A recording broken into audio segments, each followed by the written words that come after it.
Eritrean War of Independence, fought between Eritrea and Ethiopia.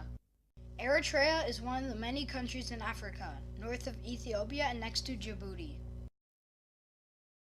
Before learning how Eritrea got its independence, there needs to be an understanding of the events that led to the War of Independence, all the way back to the 19th century when Italy was colonizing parts of East Africa. In 1890, the Italians invaded East Africa and claimed Eritrea as an Italian colony. The Italians had control over Eritrea until 1941, when British soldiers fighting in World War II kicked the Italians out and occupied Eritrea. In 1949, the British administered Eritrea as a United Nations trusted territory. The reason why the Italians were kicked out of Eritrea by the British so easily is because 1, the British had help from the French, and 2, the Italians were in a weakened state because of the war they recently had with Ethiopia, the Second Italo-Ethiopian War. In 1952, the United Nations General Assembly voted to make Eritrea a federal component of Ethiopia, putting Eritrea under the Ethiopian crown, as shown here.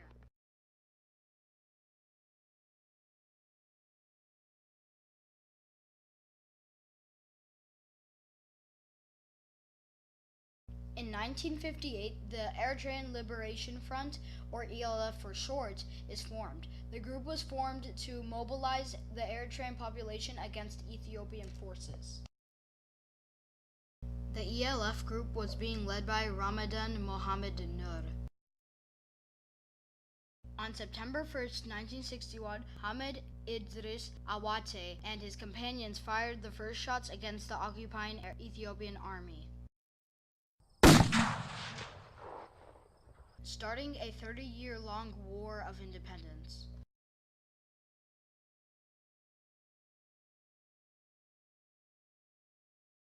In 1962, after all the commotion, Ethiopian Emperor Haile Selassie annexed Eritrea, turning it into a province and giving impetus to the independence struggle.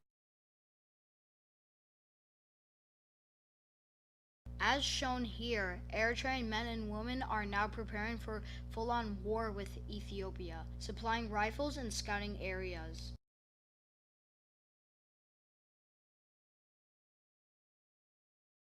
The first major battle fought during the war was the Battle of Togoruba in March 1964. It was the first battle during the Eritrean War of Independence with the Ethiopian army instead of the police unit. The battle resulted in a victory for the ELF force. In 1970, there were internal divisions within the ELF. There were members leaving to other countries, but the remainder of the group joined up with other groups fighting during the war and became the Eritrean People's Liberation Front, or EPLF for short. In 1974, Ethiopian Emperor Haile Selassie was overthrown during a military coup d'etat. The military group that overthrew him was called the Derg, and in 1977 was led by Mengistu Haile Mariam, who was a friend of the Soviet Union. How long are you willing to send young Ethiopians, the future of this country, to the war in the north to be killed or maimed? In the first place, it is not our wish to send even a single individual to the north. And we don't want the war either. We did not start it. We have inherited a very noble value from our forefathers, and that is the national identity of the country. So if there is a challenge against this supreme value, we have no alternative but to defend ourselves.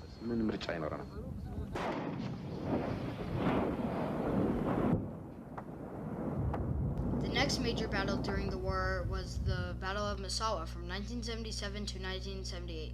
Since Ethiopia had help from the Soviet Union, the Ethiopian forces came out with a victory. In 1982, the Ethiopian army, with the help of the Soviet Union, made a desperate move to wipe out the rest of the EPLF forces, but failed miserably. This was known as the Red Star Campaign.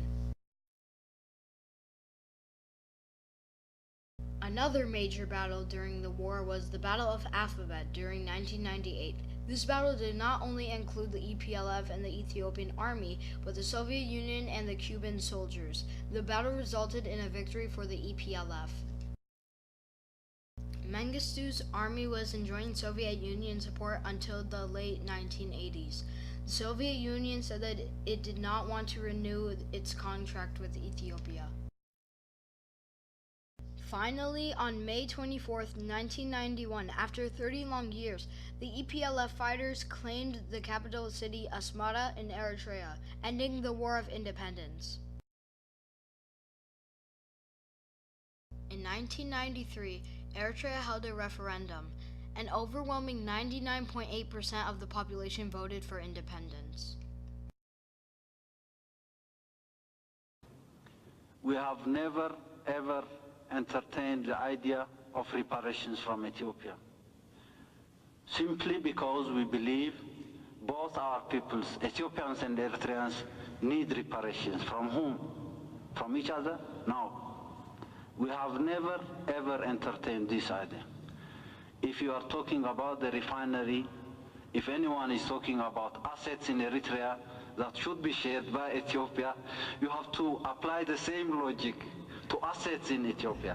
In May 1991, as the Ethiopian People's Revolutionary Democratic Front, or EPRDF, were advancing on the capital, Addis Ababa, President Mengistu Haile Mariam of Ethiopia fled to Zimbabwe and lives in exile to this day.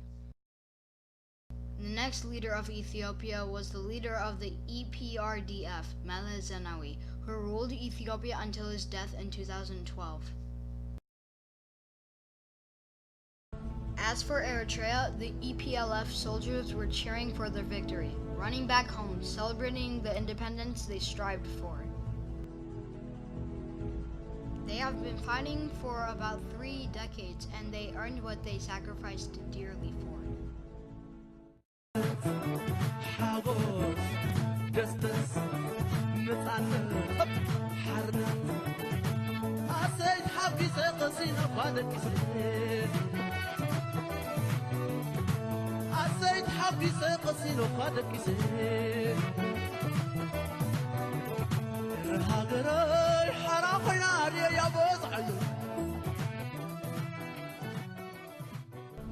Sadly though, Eritrea and Ethiopia had another war with each other, this time over border disputes.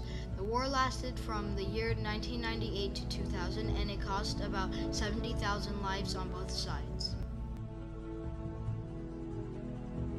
Thankfully, in 2018, the current Prime Minister of Ethiopia, Abiy Ahmed, and the President of Eritrea, Isaias Afwerki, made a peace agreement which ended a 20-year-long border conflict. Eritrea and Ethiopia have been close friends since, working towards regional economic integration.